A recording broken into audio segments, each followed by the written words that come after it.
Sure, lots of gaming laptops have loads of FPS and vapor chambers or whatever the crap, but I don't want to carry this in my backpack. It's super heavy. I want something more like this, the new Alienware X15, and well, I haven't seen it yet, so I guess we'll see if it's good or not pretty soon. Oh, fancy box. Can you see that? There's like an exploded view of the laptop. We'll open that in a second though. Here's the charger. It's not Type-C, although I would not expect it to be given it's 240 watts, which is very impressive. Look at the size of this thing for a 240 watt. That is not bad. Oh, Alienware, strike number one. We have a USB Type-C to Ethernet adapter, which means there's presumably no Ethernet on this laptop, which makes me sad. Here we go.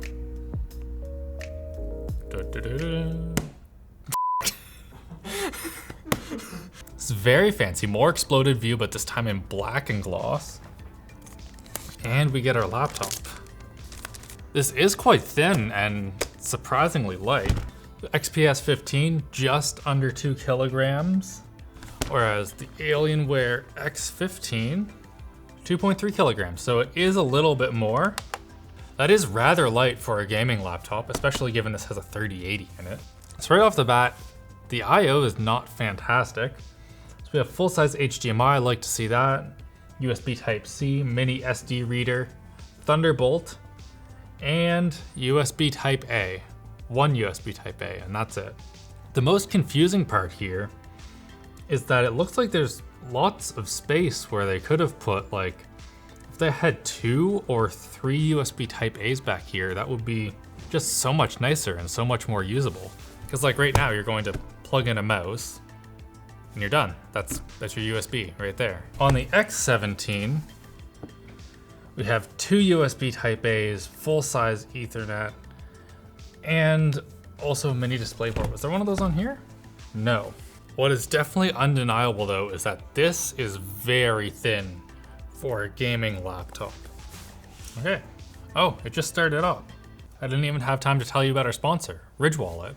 Thanks to Ridge Wallet for sponsoring today's video. They give you a compact wallet to keep your pant bulge down. It has RFID blocking plates to keep people from stealing your info, and there are over 30 colors and styles including carbon fiber and burnt titanium. Save 10% and get free worldwide shipping by using offer code CIRCUIT at ridge.com/circuit. How is this looking? That is a small trackpad. That's my first impression.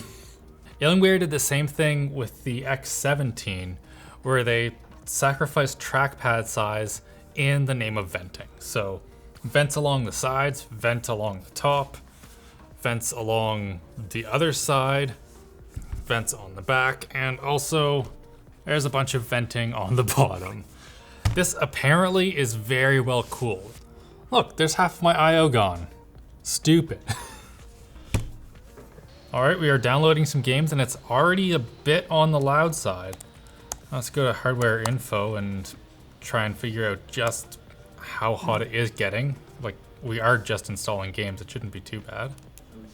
Peak CPU temperature so far is 95 degrees, so that's kind of hot. Actually, what I'm gonna do, let's make sure that this is totally fair. I love these desk pads, but it's probably not great for the thermals. Don't want people getting mad at me in the comments. All right, while the games download, let's just figure out how the rest of it is. Trackpad, it's too small. That's I was just using it and my finger stopped being on the trackpad and started being on the keyboard when I thought it should have still been on the trackpad, so. But it's RGB. Most trackpads can't say that much. Okay, Brandon just said, it's a gaming laptop. Will you use the trackpad all that much? Maybe not, but the Zephyrus M16 has a really, really good trackpad and it's a similar size to this. So I want a big trackpad. Keyboard's fantastic. I do wish that there was an option so that I could give Alienware a bit more money and they would give me their really excellent Cherry keyboard. It still is like A+ territory for gaming laptop keyboards. It's just not like the Cherry one. One thing that is rather disappointing for me, I didn't care on the 17, but on the 15, I really want 16 by 10. So like, there's loads of space here. Like you can see there's bezel down here that could be not bezel. There's also a lot of hinge that could be screen and not hinge. The panel itself though, it is very good. I would not get this one. So this is the 1080p 360 hertz version. This right here is like try hard mode. You're trying to get ranked in CSGO or whatever. There is a 1440p version that's 240 hertz. 240 hertz is a lot of hertz, and 1440p is wicked. So I would go for that one for sure. Let's go over the full specs here though. So for the CPU, we have an i7-11800H, so 8 cores. I think that's 4.7 gigahertz total. 32 gigabytes of RAM, 3200 megahertz. We have, oh, it looks like two 1 terabyte SSDs in a RAID 0 config. Super speedy. Oh, cool. I was thinking our download was really fast. It's peaked at 140 megabytes per second. That's because this little adapter right here is 2.5 gig. I wasn't expecting that, but that's quite an awesome little adapter then. And we also have an RTX 3080. So don't get the RTX 3080 in this laptop. I'm just gonna say that. Even if it is well cooled, you're kind of just wasting your money. It's a 110 watt version. And at that point, you might as well get the 110 watt version of the RTX 3070. I guess, do we just start some gaming? I want to game. One problem I've noticed almost immediately is that not only is the trackpad super small, but because they have all this venting up top, the keyboards move down and my hand just is not comfortable. It's like it's resting here, but like my wrist is kind of resting off of the edge in a rather uncomfortable manner. It wasn't really a problem when I was typing to kind of go like that, but when I hit WASD and like my finger comes down to shift, it's sort of hanging off the edge in like this weird, not super comfortable way. Also, this screen is not particularly bright. I'm having trouble figuring out what's on the go here. But actually, Brandon, can we turn the lights down a little bit in here? Okay, yeah, I just looked it up. So both of the 1080p panels are only 300 nits. And like, we turned the lights down in here, and this is actually a very good looking display, and the 360 hertz of it is very nice. But the 1440p panel is 400 nits, and I probably wouldn't have had to ask Brandon to turn down all of the lights in here if I was using that one. I don't know quite how many FPS we're getting right now, but it's more than enough for Valheim. It's easily in the hundreds, I would say. Right in the basement, we're getting like 30, 40 FPS. That's kind of about what I would expect. That's kind of all that you get in this house. Well, I just opened up hardware info. CPU's been hitting 100 degrees Celsius. Love to see that. How's the GPU doing? Oh, GPU at least is doing pretty good. So maximum of 75.9 degrees.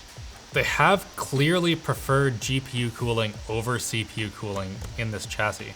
You're not using open back headphones if you buy this thing. While we wait for Battlefield to finish installing, let's check out the webcam.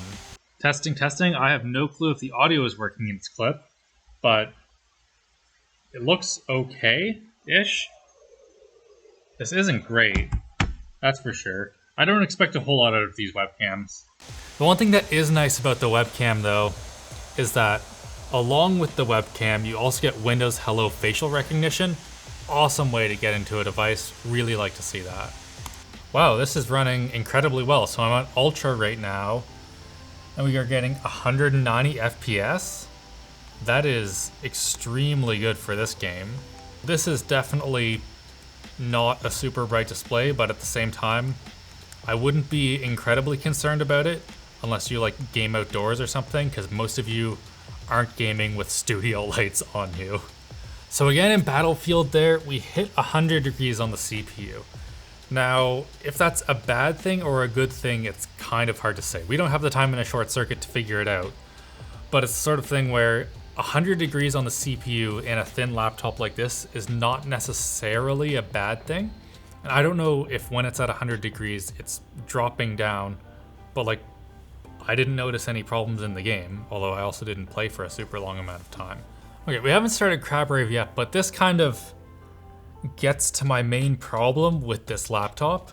Like, you can see that the display is like, what, nearly an inch taller than the one on the XPS 15, but you're just getting less screen than you have here on the 16 by 10. So this is terrible.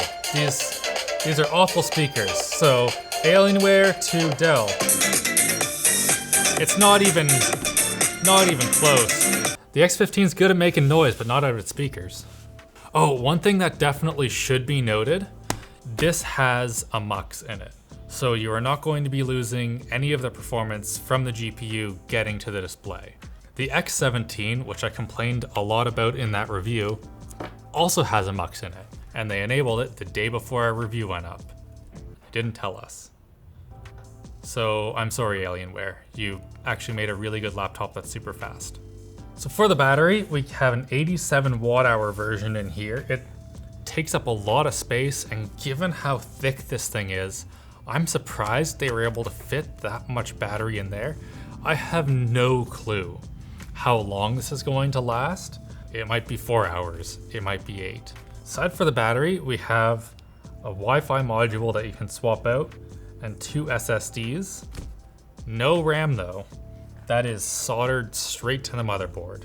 We do get a glimpse at the cooling system in here. So we have our 4 fans. Radiator goes all the way along here, fins just along the sides. Also, all of the top up here is all fins. The cooling in here is friggin' sweet. As is like, the build quality in this thing is exceptional, but I don't know how to feel about it, if I'm honest. What are you going for, Alienware? On one hand, this is an exceptional gaming device. Like, if you just want to game, put on some headphones, awesome. But on the other hand, it's so thin and light, I wish that they'd just sacrificed a bit of that gaming and given me a little bit more of like productivity and general usefulness. Like, if this had just a slightly larger trackpad and a 16 by 10 display, I would be like, buy it.